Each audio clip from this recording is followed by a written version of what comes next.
मैं आपको बता रहा था, इस दुनिया में यथार्थ दिखाई नहीं देता है।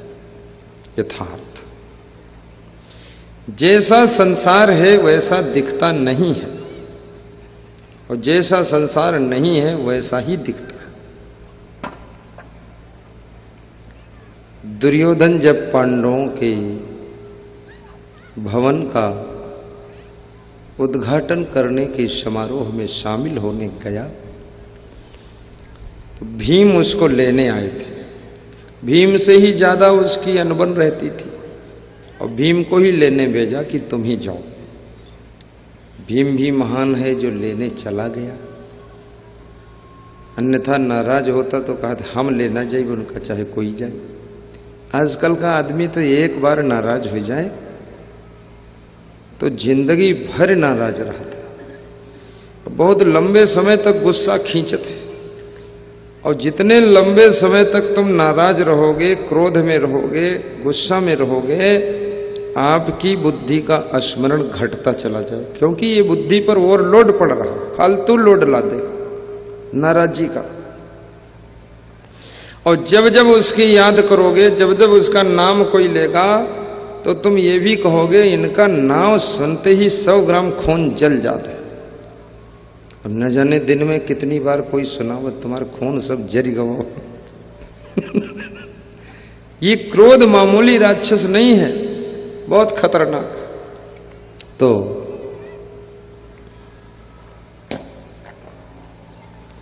भीम ने कहा कि मेरे भ्राता, जहां पर जल दिखाई दे रहा है वहां पर थल है। ये भवन की फर्श ऐसी बनी हुई है, आप सोचिए उस समय विज्ञान कितना आगे रहा होगा। और जहां थल दिखाई दे रहा है वहां मेरे भ्राता जल भरा हुआ है।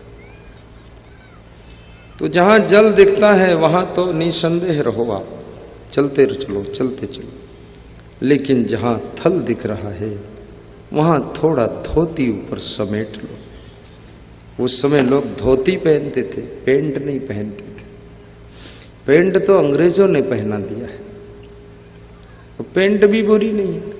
अरे कुछ पहिरो ठीक है, लेकिन नंगे ना हो जाओ।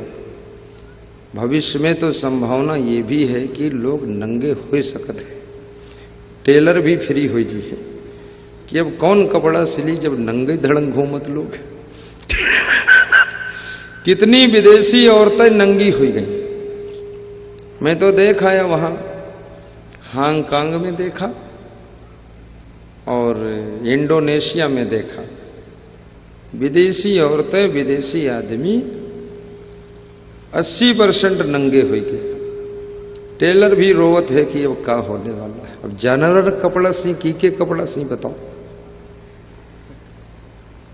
मनुष्य और जानवर में अंतर क्या है? नंगे होना कोई बहादुरी है? अगर बहादुरी है तो तुमसे बहादुरी ये पशु पक्षी जानवर सुअर कुत्ता ये सब नंगे हैं, ये तो बहुत सबसे पहले से नंगे चल रहे हैं, तो ये तो बड़े महान हैं, बड़े बहादुर हैं। अरे मनुष्य की महानता है वस्त्र धारण करके अपने अंग प्रत्यंग और मर्यादा में रहना, वही मनुष्य की महानता है। बहुत धीरे ताली बजी, लगत है लोग नंगे हो यहाँ ही हो। थोड़ा जोर से बजाओ, बहुत काहे शर्माते हो। मर्यादित कपड़े पहनना, बुद्धि का विकास करना, किसी के प्रति लंबे समय तक नाराज मत रहे, किसी से ईर्ष्या भी मत करना, उससे आपका सुख नष्ट होता है, आपकी शांति समाप्त हो जाती है। द्वेष और नफरत की भावना भी मत रखना, सहज भाव से जीवन जीना। किसी का स्वभाव व्यवहार पसंद ना आए तो समता पूर्वक काम कर लेना।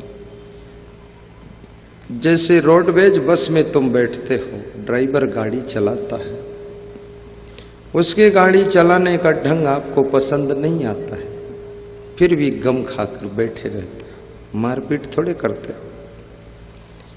जैसे कोई पायलट हवाई जहाज चला रहा है, अब जिस ढंग से चलाता ज्यादा जल्दी मोड़ देता है, लेकिन तुम गम खाकर समता से बैठे रहते हो। ऐसे बिलग बिलग स्वभाव के लोग आपके घर में, परिवार में, रिश्तेदार में मिलेंगे।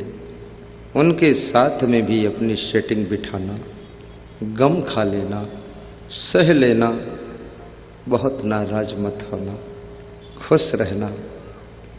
आपकी खुशियां नष्ट न हो, आपकी प्रसन्नता बनी रहे।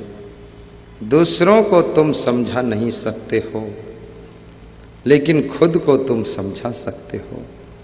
और जो खुद को समझा सकता है तो समझदार के सामने आकर ना समझ भी समझदार बनने लग जाता है। खुद दारू पीना छोड़ो, फिर देखो तुमको देखकर बहुत लोग पीना छोड़ देंगे। और खुद दारू पियो, दूसरों को समझाओ दारू बहुत खराब चीज है, आपकी बात कोई समझने वाला नहीं है। जो दूसरों को समझाना है पहले खुद को समझा दीजिए। जिस राह पर सबको चलाना है उस राह पर पहले खुद एक कदम आगे बढ़ा लीजिए, फिर देखो उस राह पर चलने वालों का बहुत बड़ा काफिला तैयार हो जाएगा।